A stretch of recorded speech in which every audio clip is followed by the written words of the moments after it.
दयालु श्री परम दयाल भगवान की है। सभी आदरणीय ग्रुप के एडमिन प्रेम भरी जय सच्चिदानंद और गुरु प्यारी साध संगत आपको भी हृदय की गहराइयों से प्रेम भरी जय सच्चिदानंद। एक भजन के माध्यम से शुरुआत करेंगे। लगिया ने मुझा सदा लाई रखी सोनिया, लगिया ने मुझा सदा लाई रखी सोनिया, चंगे हाया मंदे हाँ निभाई रखी सोनिया,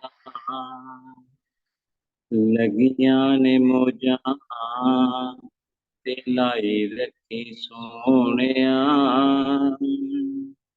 चंगे हाया मंदे तूने भाई रखी सोनिया। गुरुमुखों महापुरुषों के वचन है। इस संसार के अंदर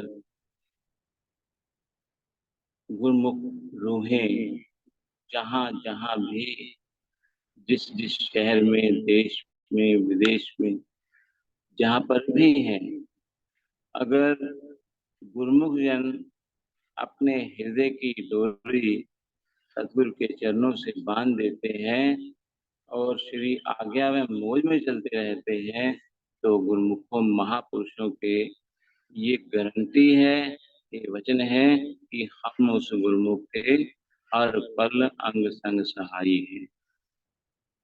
केवल हमें ही संशय भ्रम आ जाता है।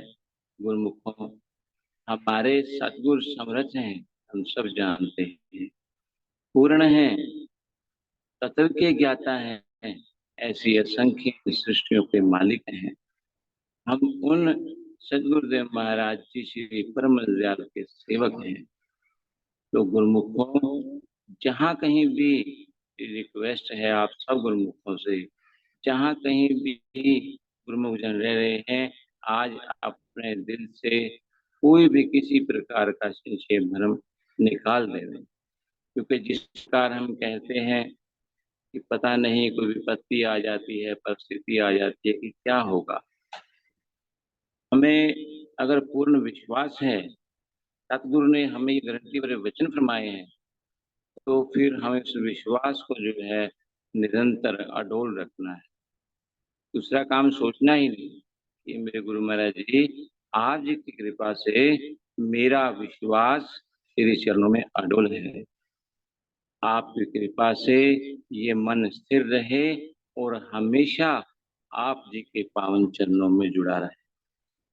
नहीं तो गुरुमुखों विपरीत इसके जो मनमुख होते हैं, हम जानते हैं उन्हें भगवान का पता भी नहीं होता कि भगवान शब्द क्या है, उसकी ताकत क्या है, उन्हें ये तक नहीं पता होता कि हम क्या हैं। सबने एक दिन जाना है। कहीं हम देखते हैं कि मनमुख लोग कहाँ कहाँ किस प्रकार से कोई नाजायज किसी के साथ दुश्मनी या मरने मारने की कोशिश करते हैं। क्यों? क्योंकि उनको ये सत्संग प्राप्त नहीं हुआ होता है, ये ज्ञान नहीं मिलता, सत्पुरुषों की शरण संगत में बैठक नहीं मिलती। एक तो है गुरुमुखों के विचार और एक है मनमुखों के विचार। अब जो गुरुमुख जन है, हम ये जानते हैं कि हमें सदगुरुदेव महाराज जी की चरण शरण प्राप्त हुई है, तो आज हम गुरुमुख कहलाने के लायक हुए। इस जिंदगी का हमें पता है कि ये नाशवान है, ये हार्ड मास का पिंजरा कब धोखा दे जाए इसकी कोई गारंटी नहीं। इसलिए महापुरुष हमें दिन रात बार बार कहते हैं कि गुरुमुखों अपने सुरत की धारा शब्द के साथ जोड़ दो। हर सत्संग के अंदर, हर वचनों के अंदर एक ही निचोड़ होता है कि अपने सतगुरु की आज्ञा में मौज में चल के जो उनसे शब्द प्राप्त है, उस शब्द का ध्यान करना, जप करना, अपने अंदर उस धुन को सुनना। तो अपन मात्र में भी ये ध्यान ना आए कि हमारा कोई और इष्ट देव है। नाम सब सत्य है ना। नाम सत्य जग झूठ है, सुरत शब्द पहचान। राम सत्य है, कृष्ण सत्य है, परशुराम सत्य है, ब्रह्मा विष्णु महेश सत्य है। परंतु गुरुमुखों, आज वक़्त के ब्रह्मा विष्णु महेश एक धुर से उतरा हुआ आत्मा का स्वरूप, परमात्मा का ज्योति बिंदु स्वरूप, जो सूक्ष्म रूप में जो महाप्रभु ने आप जप करके हम गुरुमुखों को भी वो दुर्लभ नाम प्राप्त। ये कोई छोटा नाम नहीं है गुरुमुखों, ये बहुत बड़ी हस्ती है जो श्री गुरु महाराज जी में प्रदान करते हैं। ऐसा सौभाग्य किसी का भी नहीं है इस तीनों लोकों के अंदर, जो गुरुमुख भोजन बड़भागी है। सत्पुरुषों की कृपा, उनकी दया रहमत हम पर निरंतर बरसती रहती है। हम देखते हैं गुरुमुखों, सतगुरु जो हैं वो हमारी आत्मा के वैद्य होते हैं, आत्मा के पथ प्रदर्शक होते हैं, और फिर भी वो हमें इस संसार के भी सभी सुख प्रदान करते हैं। ये कौन कर सकता है? ये सिर्फ पूर्ण स्वामी कर सकता है। चाहे विलायत कर सकता है, वो कर सकता है जो हमेशा परम पिता परमात्मा के स्वरूप में लीन है। हमें तो स्वयं परमात्मा श्री परम दयाल महाराज जी के रूप में मिले हैं। महापुरुष तो सबको समान भाव से भक्ति दान प्रदान कर रहे हैं, और समान भाव से नाम प्रदान कर रहे हैं। वो कोई गोरा काला नहीं देखते, वो कोई बच्चा या बूढ़ा नहीं देखते, वो ये देखते हैं कि आज इस कलयुग के अंदर समय बहुत कम है। गुरुमुखों, ऐसा समय भी आएगा कि लोगों को सत्संग की चर्चा अच्छी ही नहीं लगेगी। धर्म पर बहुत कम लोग होंगे। आज तो अभी तो बड़ी कृपा है श्री गुरु महाराज जी की, जो हम देखो इस प्रकार सुबह दोपहर शाम हर वक्त मालिक की याद में आते हैं। ये कोई थोड़ी कमाई नहीं है, ये बहुत ऊंची कमाई है। ये केवल गुरुमुखों को प्रदान है। अगर कोई गुरुमुख जन नियम से चलता है, पूरे पूरे वचनों पर उतरता है, तो अपनी ताकत देख लेना कितनी हो जाती है। अपनी आत्मा का बल देख लेना, आप जो कार्य सोचोगे तत्क्षण हुआ मिलेगा। जरूरत है तो अपनी सुरती की धारा को निर्मल और स्वच्छ बनाए रखें। हर समय यही हृदय के अंदर ख्याल हो कि मेरा जीवात्मा का कल्याण कैसे हो, मेरा सतगुरु से मिलन कैसे हो, मेरा आज ये नाम जपना छूट गया, ये कैसे हो। हे प्रभु, आप आए पर मैं आपको समय नहीं दे पाया या दे पाई, इसके लिए मैं पूरी क्षमा याचना, क्योंकि सतगुरु ही हैं जो अथक परिश्रम करके लाखों करोड़ों स्वरूप अपने बना लेते हैं, हजारों बाहें अपनी बना लेते हैं, एक एक हाथ एक एक कर कमल गुरुमुख के सिर पर होता है। वो तो समभाव से बांटते हैं। जिस प्रकार फरमाते भी हैं कि औषध खाए न पथ रहे, विषम व्याधि क्यों जाए, ऐसो रोगी बावरा दोष में खुला। न तो दवा खाए और ना ही उस पथ्य पर चले जो पथ्य वैद्य जी ने बताया है, डॉक्टर ने बताया है कि इसके साथ ये परहेज रखना जरूरी है, तभी ये औषधि काम करेगी। अगर परहेज नहीं रखोगे तो ये औषधि लेने का और नुकसान ही है। विषम व्याधि विकार कैसे हमारे नष्ट होंगे अगर हम औषध रूपी नाम की दवाई उसका निरंतर सेवन नहीं करेंगे। विषम व्याध अर्थात बड़ी से बड़ी अड़चन विघ्न, वो भी महापुरुषों की औषध रूपी नाम लेने से बीमारी मिट जाती है। महापुरुष एक ऐसे वैद्य हैं जो जीवात्मा का निरंतर कल्याण करते रहते हैं। तो जीव को शिकायत होती है कि पता नहीं मेरी किस्मत में क्या है, मेरे साथ गुरु महाराज जी ने ऐसा क्यों किया। उन्होंने कुछ नहीं किया, वो तो आए ही हमारे कर्मों को नष्ट करने हैं, कार्मिक अकाउंट जिस जिसके साथ है महापुरुष फरमाते हैं कि व्यर्थ सोचो ही नहीं। हल्का सा भी हम सोचते हैं जिसके बारे में, उसके साथ हमारा कर्म जुड़ जाता है। देखते भी हैं तो भी हमारा कर्म जुड़ जाता है। महापुरुष कहते हैं कि आपकी अपनी नजर और अपनी सुरती हमेशा अपने मस्तक के बीच अपने इष्ट देव के दीदार में, फिर वो जहाँ मर्जी रहे। जरूरत है तो हमें केवल दृढ़ निश्चय की जरूरत है, जो दिल के अंदर पक्का विश्वास हो, कोई नियम ना छूटे। जैसे रोजाना हम सत्संग सुनते हैं उनको, ये नियम ना छूटे। तो साहब जी थे ना, वो सुबह अपने मुर्शिद को गर्म पानी के स्नान करवाया करते थे। तो उनका नियम था कि 2 बजे प्रातः काल उठ करके स्नान आदि से निवृत्त को अपने गुरुदेव की सेवा में हाजिर हो जाए। एक दिन क्या हुआ, ऐसी कुदरत की रचना हुई कि इतनी भयंकर मूसलाधार वर्षा हुई कि चारों ओर पानी पानी हो गया। तो उन्होंने देखा, मन आलसी, उसने कहा कि बारिश हो रही है तो कैसे जाएंगे, क्या करूं। पर उनकी भी बहुत अच्छी कमाई थी, मालिक उनके हृदय में विराजमान था। तो क्या आत्मा उपदेश देती है अगली साहब को, खरीदा गलिए कीचड़ दूर घर न ले प्यार, चले ना बिझे कम्बली रुका था टूटे प्यार। वो सोचने लग जाते हैं। तो उनकी आत्मा कहती है कि बिजाऊं सिजाऊं कम्बली, अल्लाह वर्षे में आन मिला दिन सजना ते टूटत नाही में।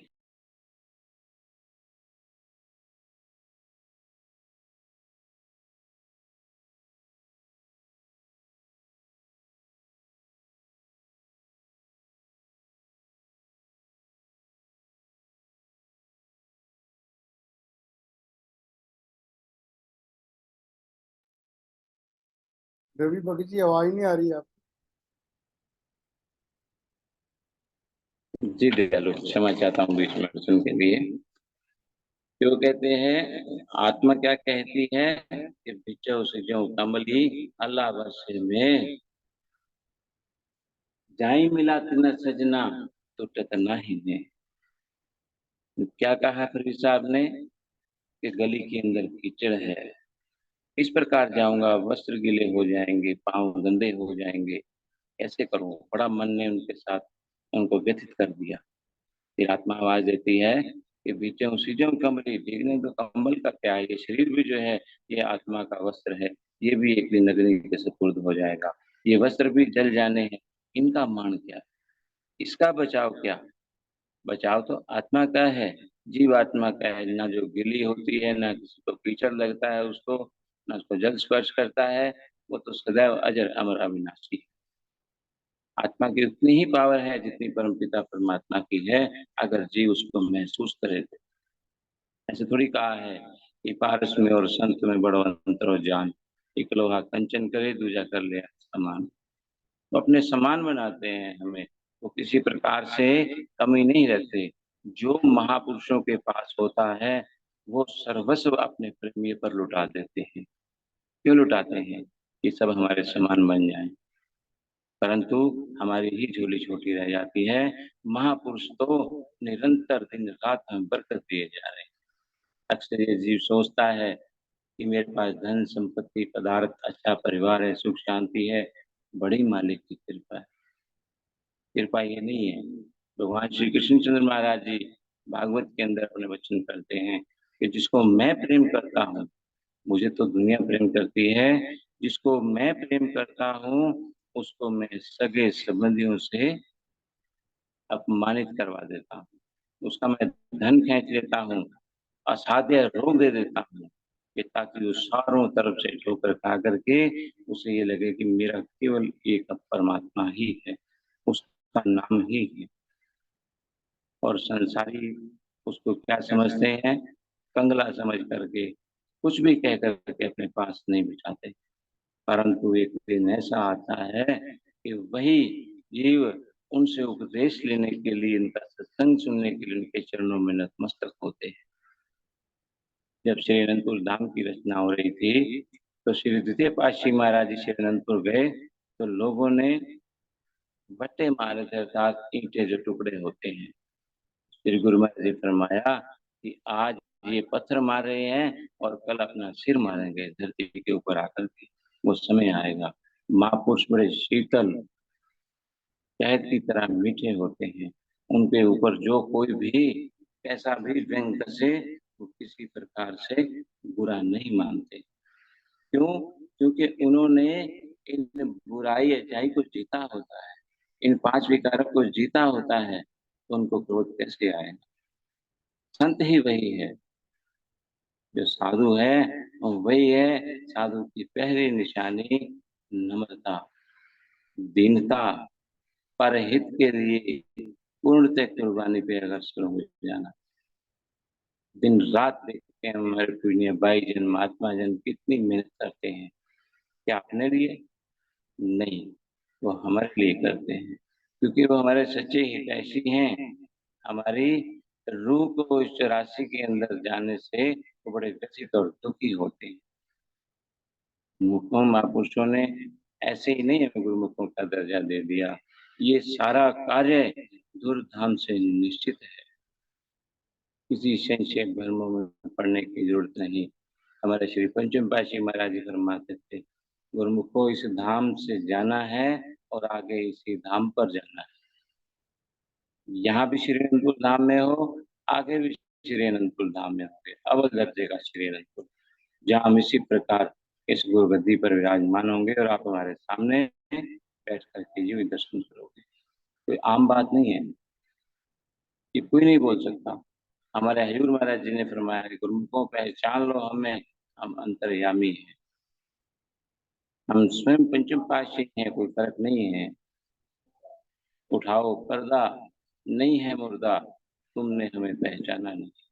ये लोग तो इन धर्मों के ऊपर, जातियों पातियों के ऊपर लड़ने मरने पर तैयार हो जाते हैं। वो सोचते हैं कि हमने उसका धर्म नष्ट कर दिया, अपना बचा लिया, बहुत बड़ी सेवा कर दी। परंतु नहीं, उन धर्म के ठेकेदारों को जब कर्मों की मार पड़ेगी तो उनके पास स्वयं भगवान भी नहीं होंगे उनका बचाव करने के लिए। क्योंकि मालिक तो कुल एक है, मालिक के दो रूप नहीं है। जीव की अपनी भावना है, वो किस रूप के अंदर अपने मालिक को देखता है। और हम तो यही चाहेंगे कि हमें तो बड़े भाग्य हैं कि हमें पूर्ण पार ब्रह्म परमेश्वर परमात्मा शाहे विलायत करुणा निधि दया सागर कृपा निधान राधे स्मरणीय जगत वंदनीय महाराज धीराज, अनेकों सृष्टियों के मालिक, अनेकों खंडों ब्रह्मांडों के मालिक श्री परम दयाल साक्षात मिले हैं। जितनी भी उपमा की जाए, गुरुमुखों का पार पाना मुश्किल है, संतों का पार पाना मुश्किल है, सतगुरु का तो कहाँ पार पा सकेंगे। सब धरती कागज करूं लेखन सबन राय, सात समुद्र की मछली करूं गुरु गुण लिखा न जाए। पूरी धरती का कागज कर लिया जाए, समस्त वनस्पतियों की कलम बना ली जाए, तो भी हम जो पूरी धरती के कागज के ऊपर साधु संतों के महिमा का बखान नहीं कर सकते। ये जीव बुद्धि है। चतुराई को त्याग करके प्रेम भाव से जब जब मालिक की शरण में जाते हैं गुरुमुखों, तो उन्हें वो हर तरह से बख्श देते हैं, दोबारा जीव गलती ना करे। और वो नहीं देखते, उनका स्वभाव गुण देखना है ना। पूरा सतगुर सहेड़िए, पहले गम टुकड़े ना मेते, वह तरफदा राह दिखावे। जो पूर्ण सतगुर है वो यहाँ के भी चिंता करते हैं, जीव को भरपूर करते हैं और फिर भगवान का रास्ता भी दिखाते हैं। तो जिस प्रकार एक छोटे बच्चे को पहली क्लास में बिठा करके टीचर कैसे कैसे उसको लालच दे करके उस स्कूल में आने के लिए विवश कर देती है, इसी प्रकार संत महापुरुष हमें हर तरह से सब कुछ जानते हुए भी हमारी सुनते हैं, कहते हैं बड़े प्रेम भाव से भी आ जाएं, किसी प्रकार कल्याण हो जाए। क्योंकि जो काल है वो जीव को दयाल के पथ पर कदम रखने ही नहीं देता। वो हर समय खड़ा है, हर समय परीक्षा खड़ी है। हमने ये नहीं सोचना कि हम जीत रहे हैं, हर पल जीतना है, कोई गारंटी नहीं है। तोड़ने भी जाए, फिर तोड़ने भी जाए, कितना जीवन बीता, ना पीछे की सोचनी है, ना आगे की सोचनी है, तो वर्तमान की सोचनी है। इस समय हम किस स्टेज पर हैं, अपने आप को चेक करना है कि हमारे अंदर क्या कमी है, किसको पूर्ण किया जाए, किस प्रकार किया जाए। गुरुमुखों, कहते हैं ना कि इतने जो आज जप तप संयम व्रत ज्ञान इतने अनुष्ठान करने का किसी के पास समय नहीं है। वाणी क्या फरमाती है, सोदत सोदत सिमरत वेद, पार ब्रह्म गुरु नाही। सारे वेदों को सोच सोच के पढ़ पढ़ के निचोड़ निकाल लिया कि पार ब्रह्म और इष्ट देव एक दूसरे से भिन्न नहीं है, तो एक रूप है। जरूरत है तो हमारी श्रद्धा की। मुखों, इसलिए हमारा ये फर्ज है, हमें ये अनमोल ताकत और ये अनमोल चोला मिला है। ये खाना पीना सोना ये तो पशुओं का भी काम, बंदे में फर्क ये जपे प्रभु का नाम। इंसान के अंदर फर्क यही है। नहीं तो पशु भी सब भोग विलास सब कुछ कर रहे हैं, खा भी रहे हैं पी भी रहे हैं, परंतु उनके पास वंचित क्या है, उनके पास नाम नहीं है, वो सजा भुगत रहे हैं। वो भोगता है, केवल भोगता। इंसान करता भी है और भोगता भी है। महापुरुषों ने कितना उसको इंसान का दर्जा दिया। विक्रम भी अपनी बुद्धि अनुसार कर सकता है, हर चीज को सोच विचार कर सकता है, और भुगतान भी स्वयं का जानता है। इसलिए गुरुमुखों, हमने सबके साथ प्रेम भाव से रहना है। गुरुमुखों के साथ सबसे बड़ी गुरु महाराज जी की प्रसन्नता है। नम्रता में जो सुख है वो अकड़ में नहीं, दीनता में जो सुख है मालिक बना देते हैं भगवान नम्रता वाले। इसलिए गुरुमुख को समय भी हो चुका है, और गुरु महाराज जी की कृपा से हम सभी गुरुमुख जन आज जूम ऐप पर सत्संग की पावन धारा में स्नान कर रहे हैं। वास्तव में हमारे सन्मुख जी ग्रुप के अंदर श्री परमदास महाराज जी विराजमान है। सभी को श्री गुरु महाराज जी की तरफ से शुभ दुआ आशीर्वाद, और सभी 5 नियम भजन भक्ति करते हुए अपना ये लोक और परलोक दोनों सवारे। बोलो जयकारा, बोल मेरे श्री गुरु महाराज की जय।